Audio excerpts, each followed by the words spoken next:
성경은 구원의 책이죠. 우리를 구원하기 위한 책이 성경이죠. 그러니까 중요한 것은 이제 우리가 구원 사건을 지금 경험하고 있는가 이거겠죠. 그러니까 어떤 구원 사건을 경험하고 있는가. 구원이라는 것은 우리가 보통 이제 보면 좀 더 삶을 더 개선시키고 성품이 좀 좋아지는 그런 차원을 넘어서는 얘기죠.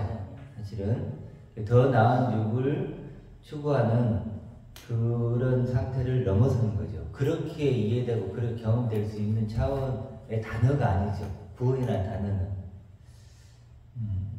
구원 사건은 어쩌면 굉장히 놀라운 이야기고 신비한 이야기고 엄청난 이야기라는 걸 먼저 우리가 좀 이해해야 됩니다. 그렇게 이해해야 그렇게 경험하는 거겠죠. 그렇죠.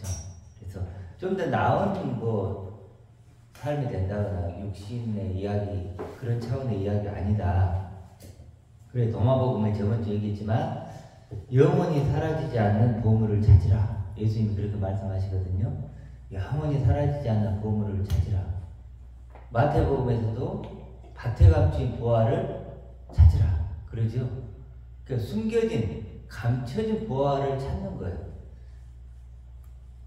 그러니까 구원이라는 것은 감춰져 있는 영원히 사라지지 않는 또 보화가 되는 이야기죠. 그 보화가 바로 나 자신인 거죠. 그렇죠. 영원히 사라지지 않는 그 보화가 되는 이야기가 구원 이야기죠. 성경은 다 그런 얘기로 이제 이루어졌죠. 다윗을 들어봐도 다윗은 목동이었죠. 인정도 못 받는, 그렇죠. 관심도 없었던 그런 목동이 결국 어떻게 되죠? 왕이 되는 이야기죠. 가장 높고 빛나고 영광스러운 그 당시에는 그렇죠. 그런 이야기가 바로 구원 이야기죠. 바로 다윗은 그림자와 같은 거죠. 그림자와 같은 역할을 하는데 신약으로는 바울은 또 뭐라 그러죠? 바울은 아무것도 아닌 자가 모든 것을 가진 자가 되는 이야기. 그렇죠? 아무것도 아닌 자가 모든 것을 가진 자가 되는 이야기로 설명을 하고 있습니다. 오늘 본문 읽었던 본문도 복음이라는 단어가 나오죠. 복음은 16절에 모든 믿는 자에게 구원을 주시는 하나님의 능력이다. 복음은 능력이다. 하나님의 능력이다. 이렇게 얘기를 하고 있죠. 복음이 결국 뭔가요? 그러면 복음이 오늘 얘기했듯이 구원이죠. 그렇죠? 구원이 복음이죠. 구원이 복음이고, 그러니까 복음은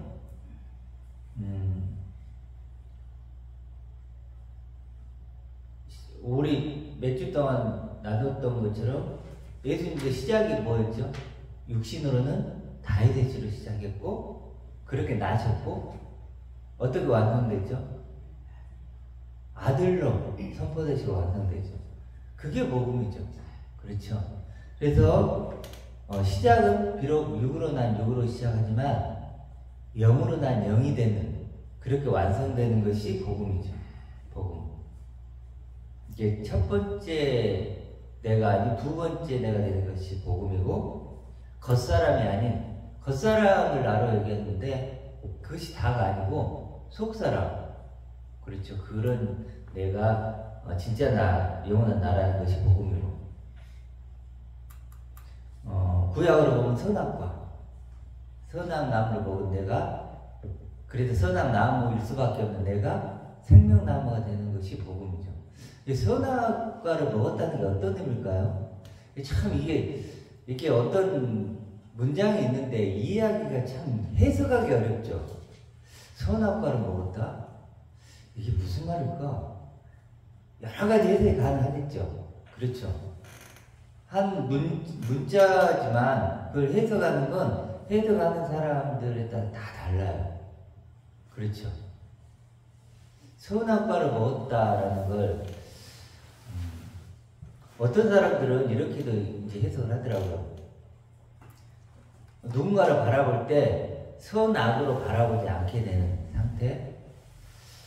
이렇게도 뭐 해석을 하더라고요. 근데 이제 그렇게 해석하는 건 좀 부족한 것 같고, 선악과를 먹었다는 건 우리가 선악을 판단한다는 거죠. 선악을 판단하는데 어떤 기준, 어떤 잣대로 선악을 판단하죠? 이거죠, 이거. 육을 입고 있는 나. 이걸 기준으로 이 육의 어떤 행위라든지 육이 갖고 있는 어떤 소유, 그렇죠? 그걸 가지고 우리는 선하다, 악하다 이렇게 판단을 하잖아요. 판단 기준이 육신인 거죠. 우리가 육신을 가지고 선악과를 먹었다면 그러니까 육신을 입은 존재가 되어버렸다는 얘기예요. 그래서 이제 선악으로밖에는 판단할 수 없는 그런 가치밖에는 갖지 않는 존재가 됐다는 거예요. 이제 그런 존재가 어떤 존재가 되는 거예요? 이제는 생명 나무는 거죠. 아들의 생명. 영원하고 완전한 그 생명이 되는 이야기가 그런 존재가 되었다고 하는 게 뭐죠? 복음이죠. 복음. 그래도 하나님의 능력인 거예요. 그걸 믿는 자들에게는 그것이 하나님의 능력이죠. 그래서 17절에 보면 복음에는, 그런 복음에는 하나님의 의가 나타났다 이렇게 하는데, 하나님의 의는, 하나님의 의 하면 조금 어렵죠. 근데 의로우심 이러면 조금 더 쉬워요. 하나님의 의로우심이 나타났다. 하나님의 선하심이 나타났다. 하나님의 사랑이 나타났다. 같은 얘기죠. 하나님의 은혜가 나타났다. 같은 얘기죠. 그러니까 복음에는, 복음이 뭐라고 했죠? 한마디로 너는 이제 하나님의 아들이다, 상속자다, 새 생명이다, 하늘의 존재다. 이렇게 이제 우리 몇 주, 2주 정도 1장 3절을 나눴죠. 1장 4절. 하나님의 아들로 선포됐다 이랬는데, 하나님의 아들이 이제 또 설명되어 있죠. 뭐라고 설명되어 있는 거예요? 거룩한 영으로. 하나님의 아들은 육의 존재가 아니에요. 그렇죠? 우리 같은 육의 존재가 아니란 말이에요. 거룩한 영. 분명히 나오죠. 4절에. 또 뭐죠? 죽은 자들 가운데서 부활하셨다 이렇게 나오는데, 여기도 죽은 자라고 표현되어 있는 건 어떤 걸까요? 하나님과 단절되고 분리된 상태를 얘기하는 거예요. 네크로스라고 그러거든요. 허물과 죄로 죽었던 너희들 할 때 진짜로 이게 육의 생명이 죽은 게 아니잖아요. 그렇죠. 바울이 야 너희들 허물과 죄로 죽었어 이렇게 얘기할 때는 네크로스라는 쓰는데, 하나님과 단절되고 분리되었어 너희들. 그래서 영혼이 죽은 거야. 이렇게 표현을 하는 거죠. 그래서 이제 그런 하나님과 단절되고 분리된 그런 죽은 자들이 이제는 부활했다는 것도 뭘까요? 그러면 하나님과 하나 되고 연합된. 그래서 부활은 아나스타시스라는 뜻인데, 아나는 위니까 위의 존재로, 하늘의 존재로 다시 살아났다 이런 뜻이에요. 땅의 존재가 육의 존재가 하늘의 존재, 위의 존재로 살아난 것이 부활이에요. 그래도 하늘의 시민권자 이렇게 표현을 하잖아요. 우리가 그러면 하늘의 존재가 되고 위의 존재가 되었다면, 하나님의 영원한 아들이 되었다면 그걸 부활했다고 하는 거예요. 부활했다고. 그러니까 막 시체가 일어나고 막 이렇게 생각하면 안 되고, 이제 그렇게 쓰질 않아요. 그렇게 쓰질 않고 그런 식으로 이해를 해요. 그러니까 하나님의 아들은 부활 설명이죠. 그렇게. 그리고 거룩한 영이다.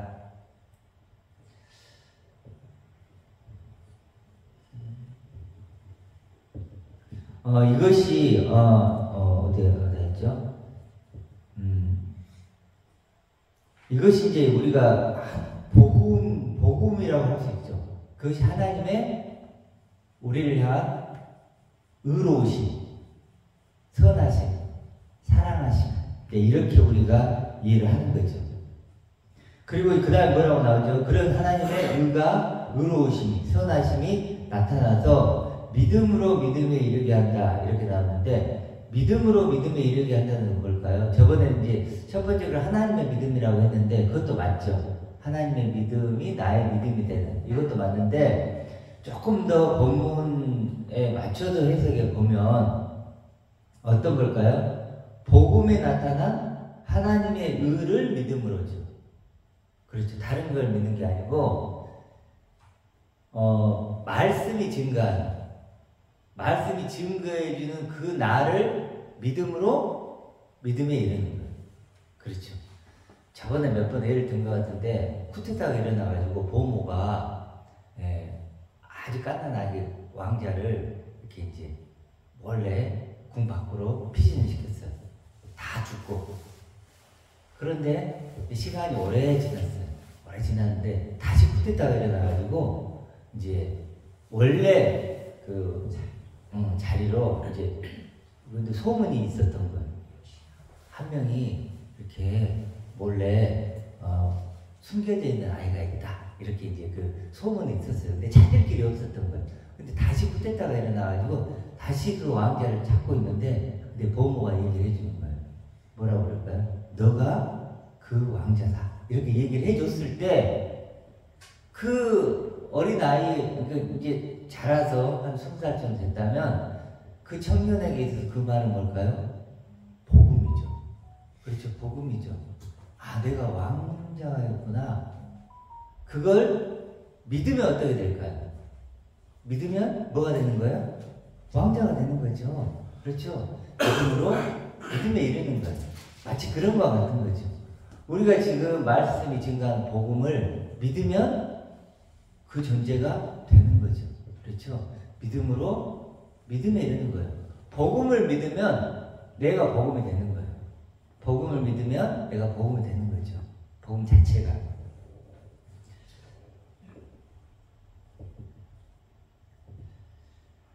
그래서 이제 우리가 질문을 좀 해봐야 돼요. 나는 어떤 나를 받았는가, 하나님께.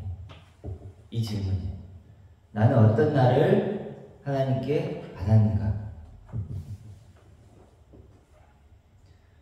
받은 사람만 알죠. 그렇죠. 내가 받았다면 하나님은 뭘 주셨는가를 알겠죠.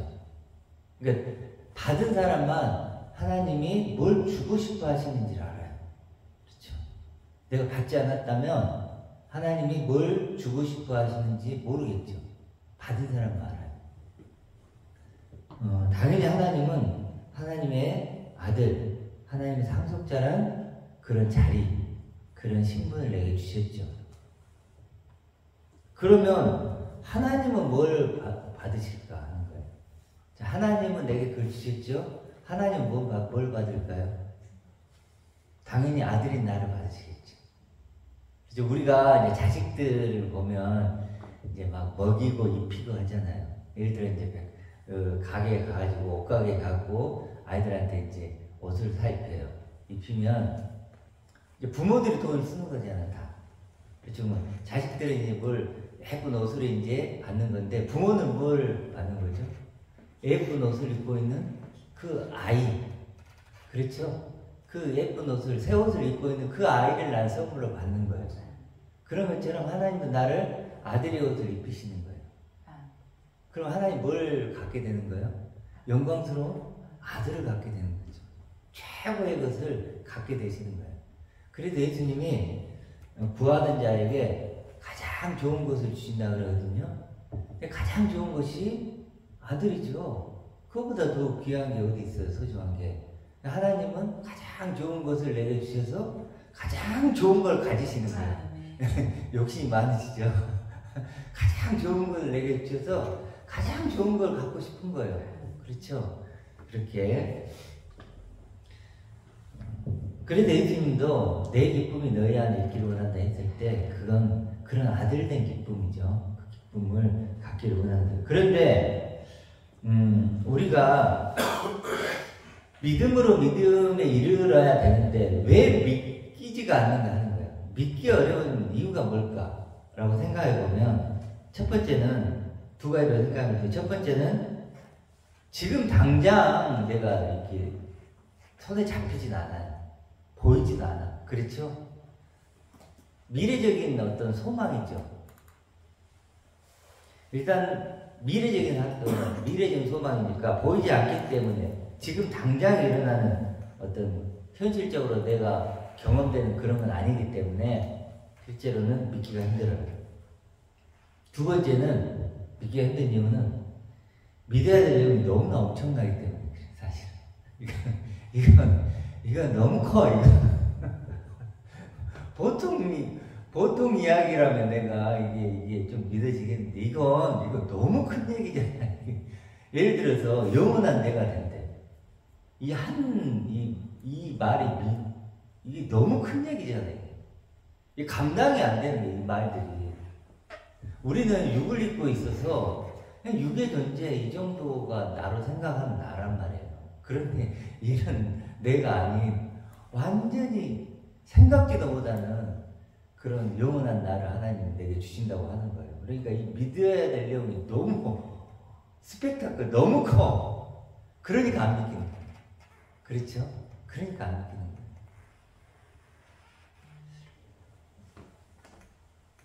그러다 보니까 우리가 이제 이런 어떤 존재로서 나를 믿는다기보다는 우리가 이제 어떻게 믿을까요? 믿음을 무엇과 연결을 하고 싶으려면 행함으로 이제 연결을 시켜야 합니다. 그래서 이제 책을 이렇게 보면 어떤 책 이름이 들음과 행함. 그렇죠. 그리고 행함이 없는 믿음은 죽은 믿음이다. 그리고 믿음은 행함과 연결을 잡고 싶어요. 그러니까 행함으로 뭔가를 얘기하고 싶은 거예요. 그렇죠? 그러니까 말씀을 듣는데 그 말씀을 듣는 내용물이 뭐라는 거예요? 뭔가를 우리에게 행하라고 자꾸 하는 것으로 바꾸는 거예요. 이렇게. 그럼 편할까 안 편할까요? 너무 편하죠. 너무 편해요. 알아먹기도 쉽고. 근데 이게 행하면 존재로 얘기하면 어떻게 돼요? 추상적이고 뜬구름 잡고 뭐 이렇게 느껴지는 거예요.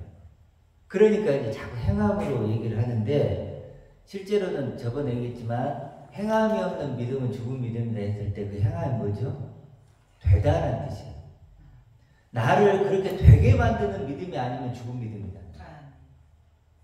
행하라는 얘기가 아니에요. 거기서 이제 자꾸 이제 행하다 이렇게 번역이 돼 있는데 행하다가 헬라어로는 포이에오는 되다, 만들다, 뭐 창조하다, 완성하다 뭐 이런 뜻이에요. 뭔가를 존재를 되게 하고 존재를 만들고 존재를 창조하는 거지 어떤 행함이 아니에요. 그렇죠?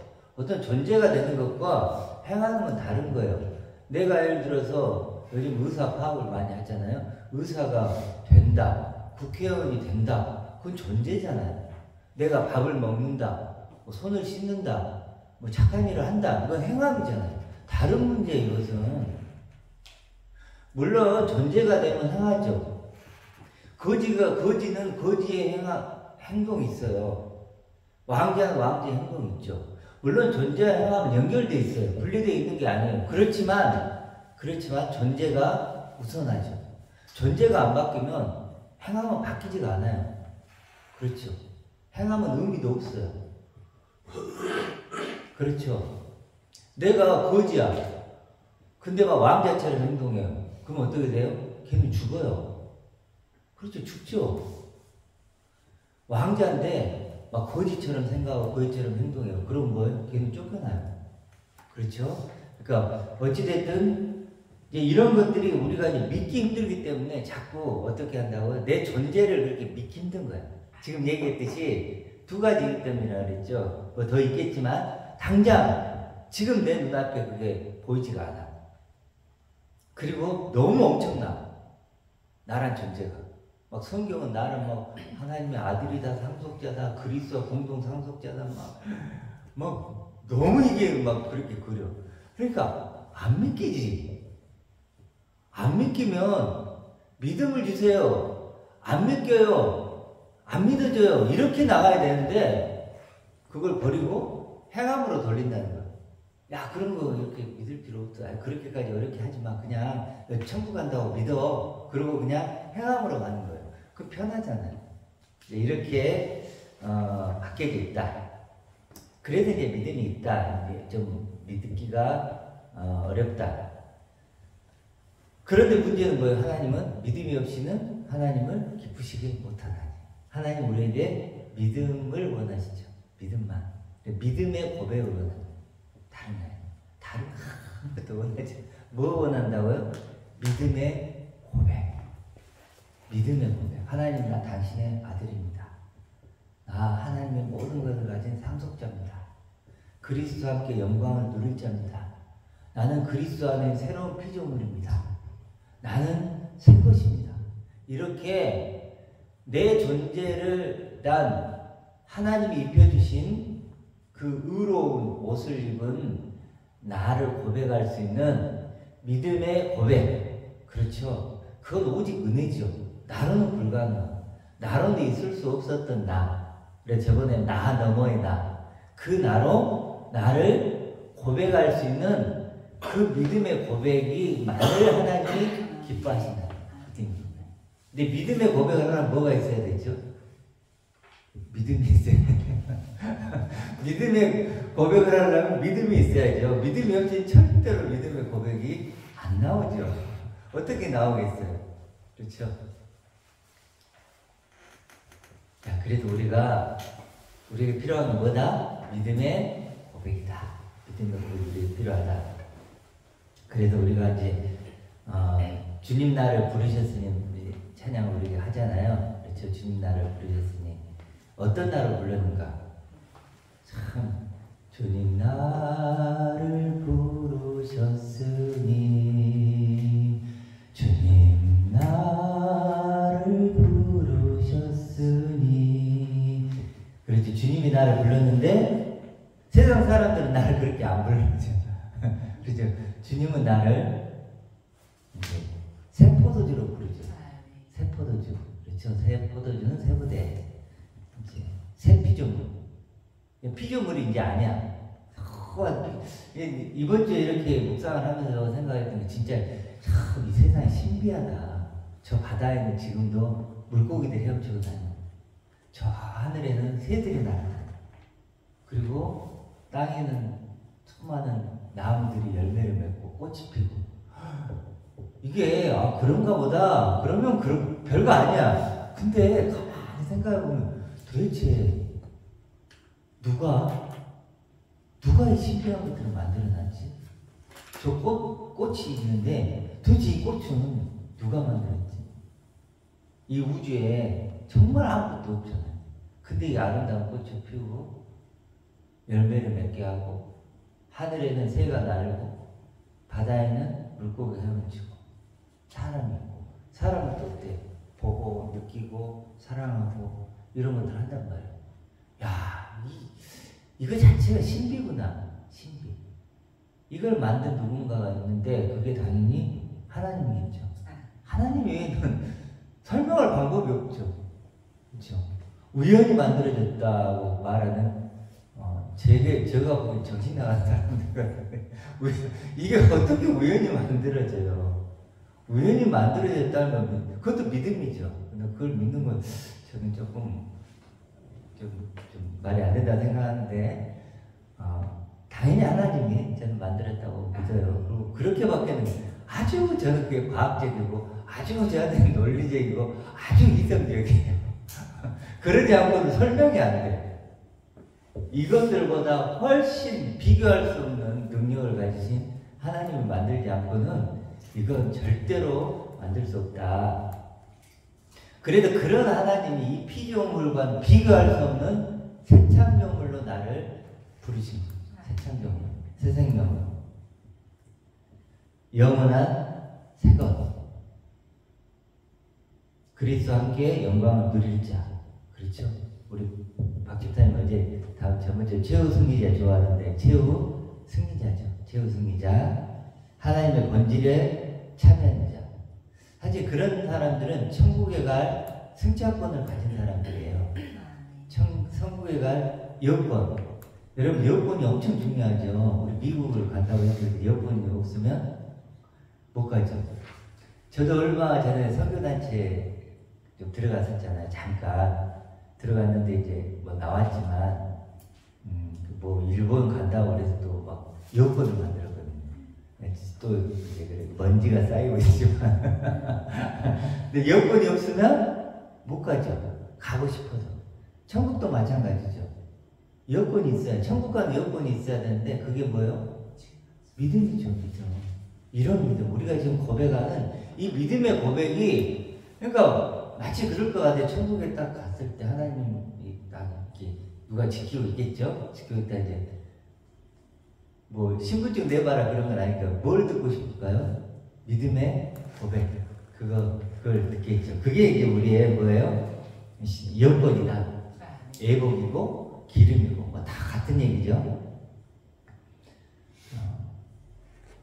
그렇게 날 부르는 거예요. 그러니까 하나님은 이제 하나님의 아들 상속자로 우리를 부르셨는데, 그게 하나님은 애타게 부르시는 거예요. 왜?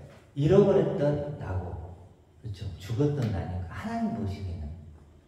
그러니까 너가 하나님의 아들이 되면 하나님은 아들을 찾은 거죠. 그렇죠? 죽었던 아들이 살아나는 거죠. 만약에 아주 어릴 때 우리 이제 둘째 아들이 한 2살, 3살 됐을 때, 지금도 그 기억이 나요. 그 어릴 때 빌라에 살았는데, 둘째가 막 이렇게 아냥아냥 걷고 있는 거예요. 그때 그 생각이 들었어요. 제가 만약에 저 아이가 만약에 실종이 됐다. 그러면 어떨까라는 그때 생각을 해본 것 같아요. 그때 아주 어렸을 때. 그래 딱 그때 그 생각이 들더라고요. 못 살겠다는 생각이 듭니다. 쟤를 평생 찾아다닐 것 같아요. 평생.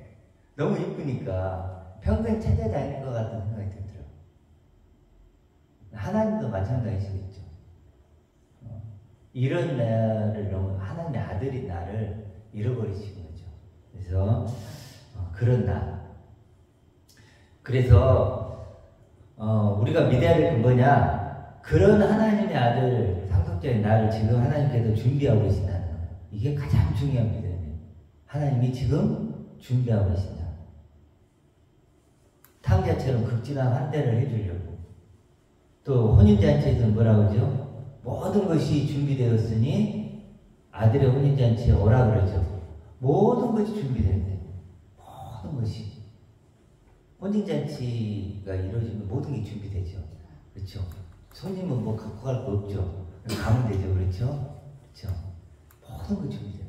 그러니까 하나님은 내가 영원한 상속자로 살 수 있는 모든 것을 준비하고 기다리시는 아버지예요. 하나님은 내가 영원히 하나님의 아들로 상속자로 살아갈 모든 걸 준비하고 기다리시는 뭐라고요? 아버지라고요. 우리가 믿는 하나님 그런 하나님이에요. 그런 하나님. 그냥 내 것 좀 문제 좀 해결해주고 좀 더 왜 그렇게 착하게 못 살아? 착하게 살아야지. 이렇게 맨날 그냥 내 행동을 보면서 너 그렇게 살면 안 돼. 이렇게 지적하는 게 아니고 그렇게 살 수도 있어. 육신적으로는 자 이렇게 살아. 마음껏 누리고 기뻐하고 사랑하고 이제 우리 자매도 이제 같이 이렇게 살면 정말로 이렇게 사랑을 나누고 기쁘게 살아가는 게 하나님이 육신적으로 원하는 거예요. 왜냐하면 하나님 그걸 주셨으니까. 그것도 선물이에요. 육신도 선물이죠. 그렇죠? 근데 그게 전부가 아니죠. 떡도 선물이지만 떡으로만 사는 건 아니니까. 그러니까 육신적으로는 마음껏 즐겁게 사는 거예요.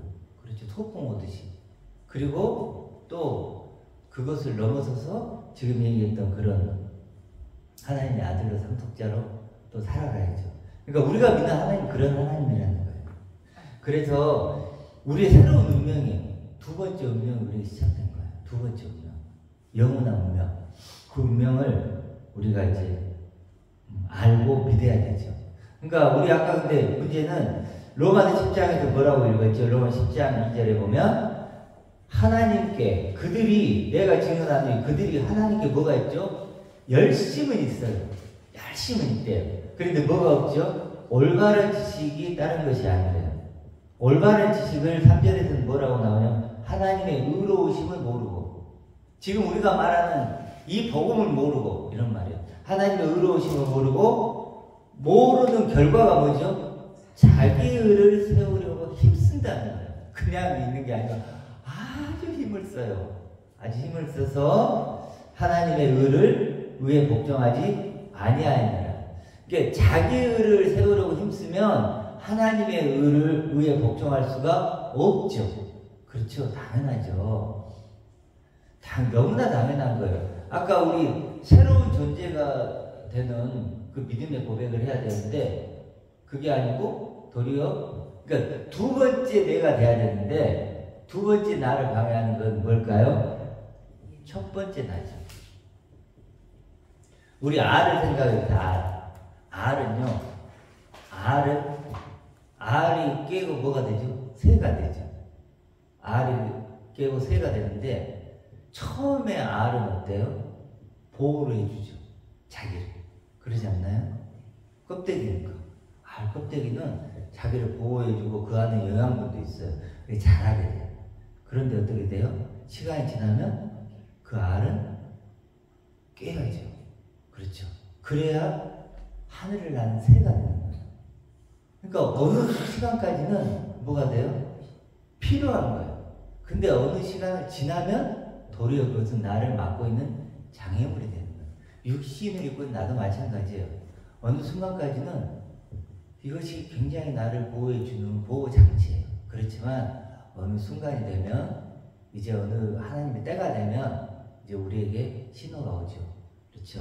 그래서 질탁동시라는 얘기가 있어요. 줄탁동시 이런 뜻인데 줄이라는 쪼다 이런 뜻이에요. 쫄줄. 탁은 쫄탁이에요.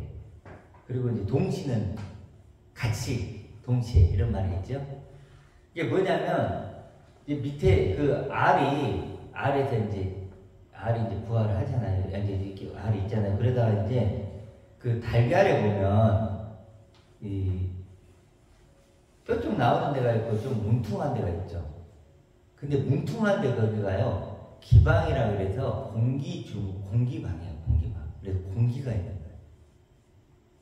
이 R도 숨을 쉬어야 될 거 아니에요. 그래서 그게 공기가 있는 거예요. 근데 시간이 흐르면서 어떻게 될까요? 공기가 없어지는 거예요. 공기가 없어지면 이제 어떻게 될까요? 이제 죽잖아요. 그러니까 어미 닭한테 엄마 나 지금 이제 나가야 돼.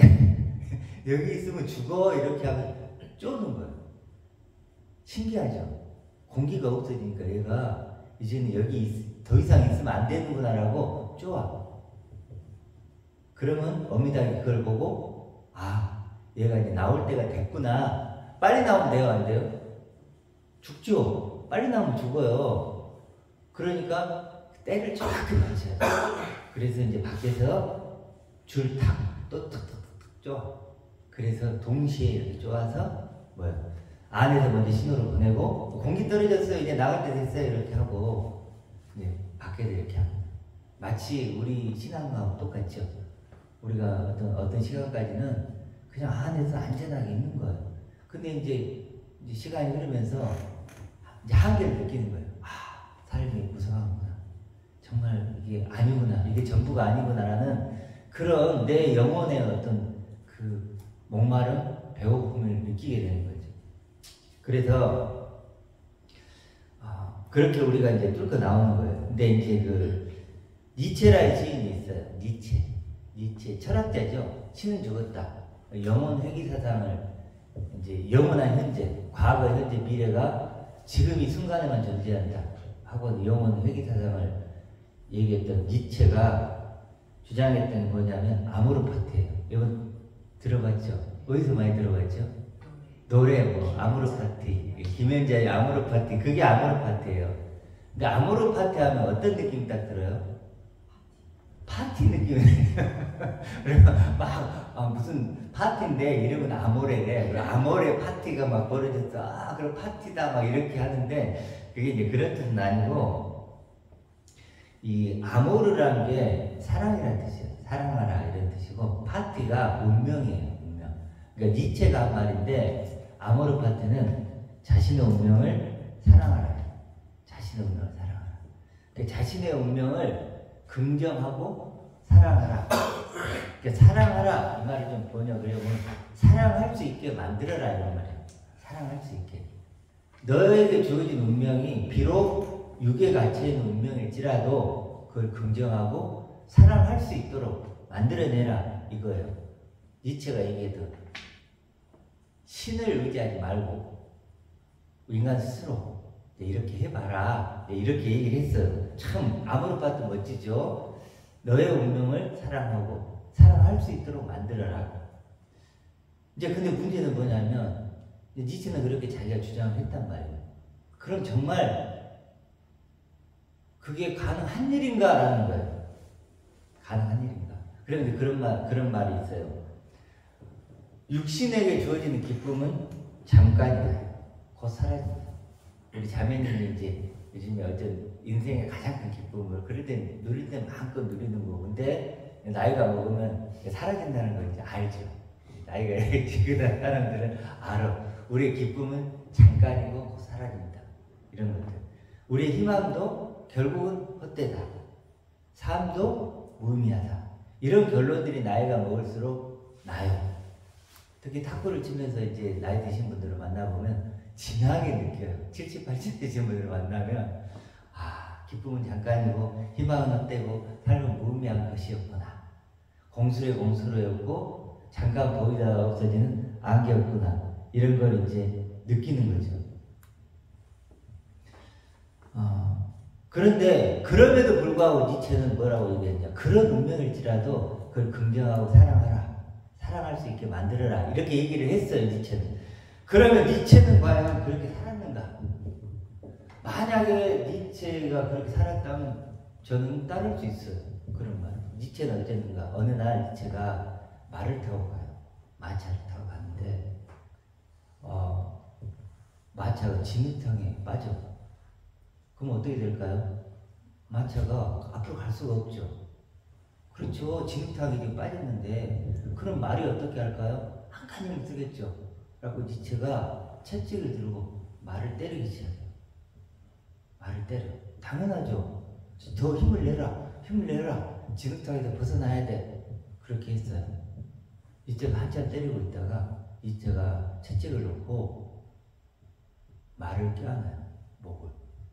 그리고 울어요. 그리고 사람들이 이상해서 왜 저러지? 니체가 그때 울면서 집으로 돌아와. 사람들 모시고 가고. 그리고 이틀을 그렇게 시름시름해요. 그러면서 그 후에 정신병원에 들어가. 그래 10년을 살다가 죽어요. 니체가. 그렇게 자기 운명을 긍정하라, 사랑하라 했던 그 니체가 그렇게 죽어요. 그럼 니체가 왜 말을 껴안고 울었을까요? 자기 모습. 자기 모습. 진흙탕에 빠져서 채찍을 때려도 앞으로 갈 수 없는 자기를 본 거야. 그 말의 모습 속에 자기를 본 거야. 그러면서 운 거예요.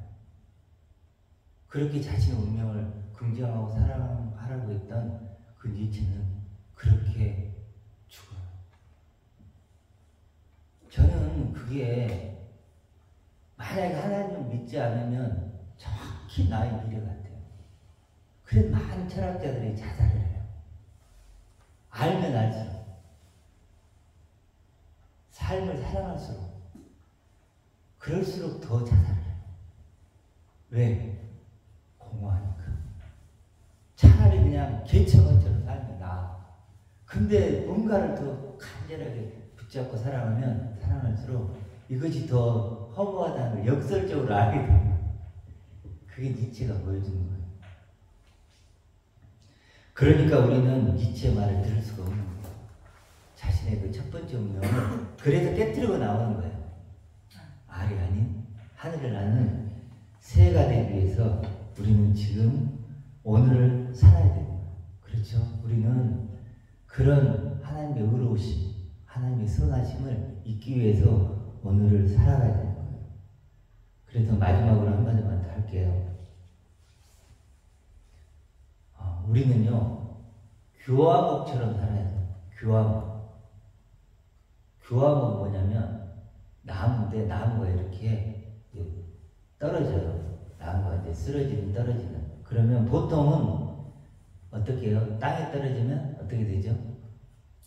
썩고, 마르고, 썩고, 없어지죠. 그런데 시냇가에 떨어지면 어떻게 될까요? 물속에 떨어지면, 시냇가에 떨어지면 계속해서 그 형태를 유지해요. 그게 어떻게 그럴까요? 신기하죠? 우리 물에 있으면 부식 때도 더 빨리 썩지 않나요? 그렇죠. 그래야 되죠. 근데 왜 그럴까요? 그 냇가에는 뭐가 있죠? 돌이 있죠. 돌. 돌은요, 계속 물에 마찰을 하고 돌이 어쨌든 깨뜨려지죠. 아주 보이지 않죠. 미세하게 작은 돌가루들이 생기겠죠. 그게 어떨까요? 나무에 붙는 거예요. 나무에 붙어. 그래서 그 나무가 어떻게 변할까요? 결국 돌이 되는 거예요. 돌. 마치 우리 신앙은 그런 것 같아요. 나무와 돌은 완전히 성질이 다르죠. 그렇죠? 끊임없이 이런 말씀을 듣는 거예요. 마치 그 나무가 썩을 수밖에 없는 나무가 계속 돌가루를 자기로 입히듯이 우리도 마찬가지예요. 우리 육신이지만 말씀 육신이 되는 거예요. 말씀 육신이 되는 거예요. 이런 말씀을 계속 들으면서 뭐예요? 내가 육신이 나무가 돌가루가 되듯이 육신이 영의 존재가 되어가는 거예요. 영의 존재가. 그래서 점점 더 뭐예요? 하나님의 아들로서, 하나님의 상속자로서, 그리스도와 공동 상속자로서, 이런 하늘의 존재로서 점점 우리가 하늘의 존재로 그렇게 자라가는 거예요. 하루아침에 교황이 되는 게 아니죠. 수많은 시간이 투자가 되고 견뎌내는 것처럼 우리도 마찬가지죠.